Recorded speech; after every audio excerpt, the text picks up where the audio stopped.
first devlog for this 3D sci-fi farming adventure game I'm making in the Godot Engine.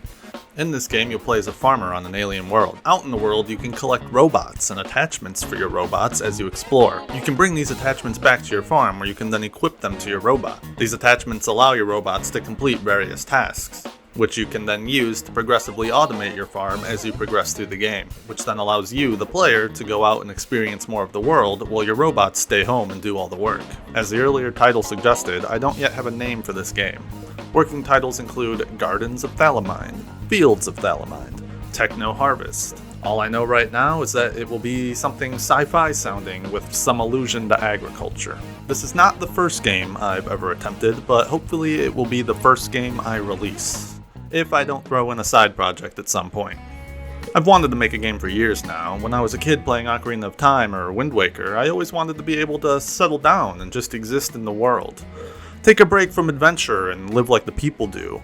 Experience the world as a member of it, and not just as some hero separate from them.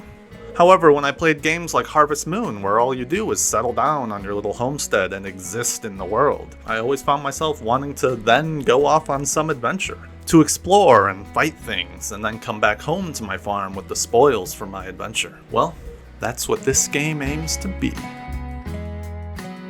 As already hinted at, my main inspirations for this game are the Legend of Zelda series and farming games like Harvest Moon and Stardew Valley. But I'm also hugely influenced by the artwork and worlds of the French artist Moebius. The general character design and art style of the game is going to be hugely inspired by his artworks. Now let's take a deeper look at what I've been able to accomplish so far. There's a rough draft of a player farm area, but it's really just more a testing ground for features at this point. There's a robot prototype design and basic behavior for it.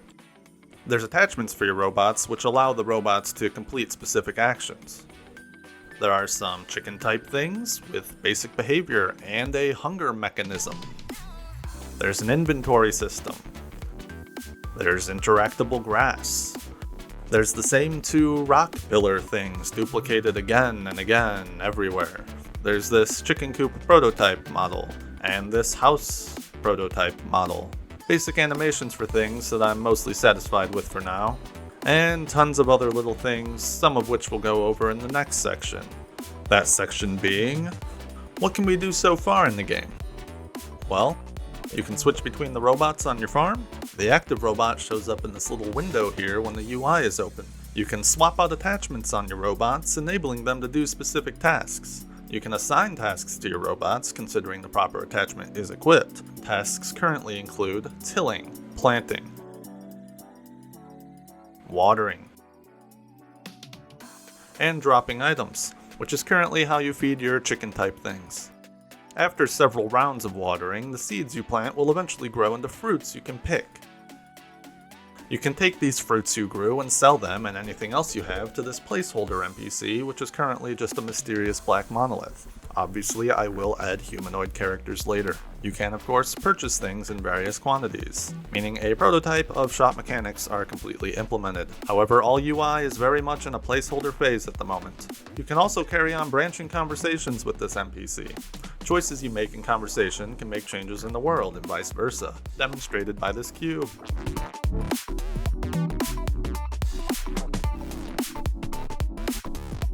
There's saving and loading. And there's changing of levels, as demonstrated by this severely unfinished start screen and this severely unfinished home interior. And you can take the player's hat off and put it back on, which is just an early demonstration of character customization that will be available later in the game. There's obviously a lot more I need to do and a lot of polish that needs to be done. Now let's go a little more in depth into the whole idea behind these robots. You may have noticed that right now, only the robots can complete most tasks, and the player just stands there being useless. You might be thinking, why have the robots do anything at all? Couldn't the player just do these things like in any other farming game? Well, yeah, you're right. And I do want the player character to have the option to do most tasks manually. The point of the robots is to incrementally automate tasks more and more as you progress through the game, so that you, the player, will have more time to go and experience other fun things to do out in the world. Some of which only happen at certain times of the day, which you might miss if you're busy on your farm taking care of every single thing yourself. So the plan is, the player will start with maybe some basic tools and maybe one robot with basic logic and a basic attachment or two. As you see now, these robots don't currently complete tasks much faster than you could imagine the player character completing them.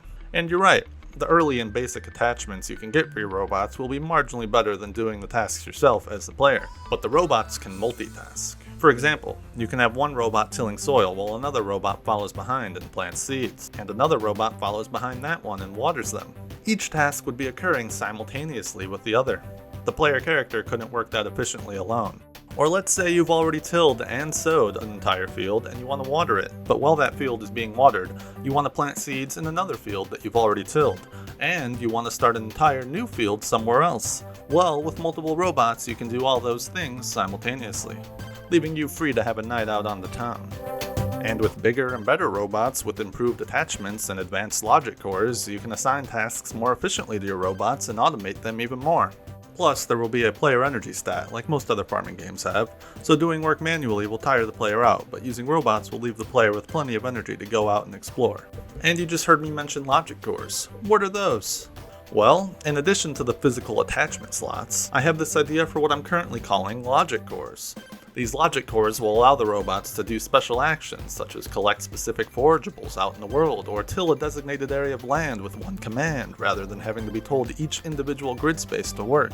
For example, with a specific logic core equipped to the active robot, the player will be able to click and drag over an area of land, and the robot will be able to work each tile in that area in sequence, rather than the player having to click each one individually.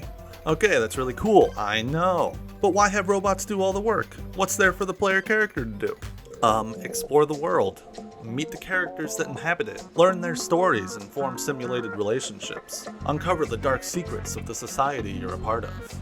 So what will this world be like? Why should you be interested? Well, you, as the player, will find yourself in a futuristic agrarian society that farms not only to stay alive, but to pay tribute to and feed the ancient computer that many believe created the planet you all live on. Picture any ancient agrarian society we know of. All of those civilizations all had their big cities surrounding a big temple, and all the farmers would bring their grain in as tribute for some holy festival on some designated holy grain day or something. Now take that idea, but set it on an isolated planet with sci-fi tech that's futuristic to us, but already become ancient to its inhabitants.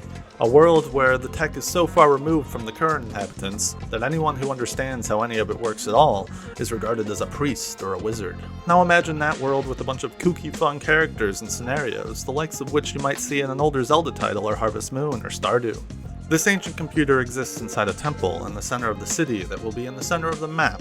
And by city, I really mean a small town, but one that feels larger, like they managed to pull off in Majora's Mask with Clocktown, or Castletown in Ocarina of Time, or Windfall Island in Wind Waker. There's a sort of priestly order that interprets the will of the machines via its beeps and boops. Whether or not they are actually understanding the beeps and boops, or whether or not they mean anything at all, can be up to the player to find out. There may or may not have been another civilization that precedes the current one, and now secretly lives underground, having been pushed there by some catastrophic event that occurred eons ago, and they may or may not sneak out in the night and cause mischief. That's up to you, the player, to find out. The idea, as it stands right now, is that you, the player, will play as one of the farmers in this land. You can subsistence farm to feed yourself, you can farm at a surplus to sell your excess to market, but you must always produce enough to pay tribute to the temple at the end of each season.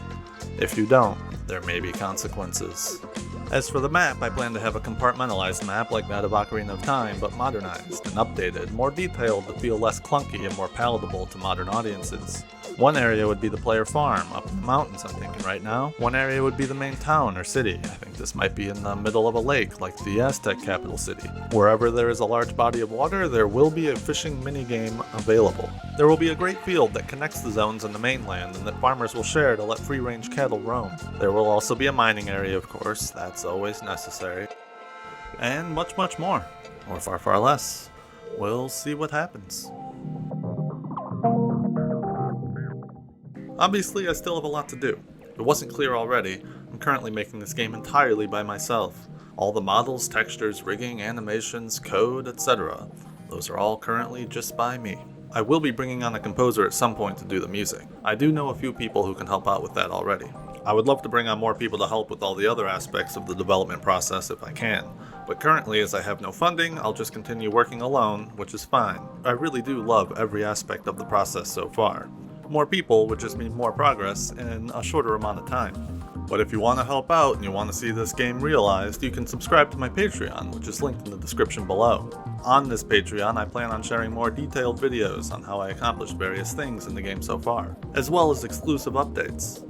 These updates will include informal tutorials for the tools I'm using to make the game, such as Godot, Blender, and Substance Painter, among others. If you're one of my original 1,140 subscribers that knew me before this video, you might only be here for Blender content. Well, I'm still making that stuff too.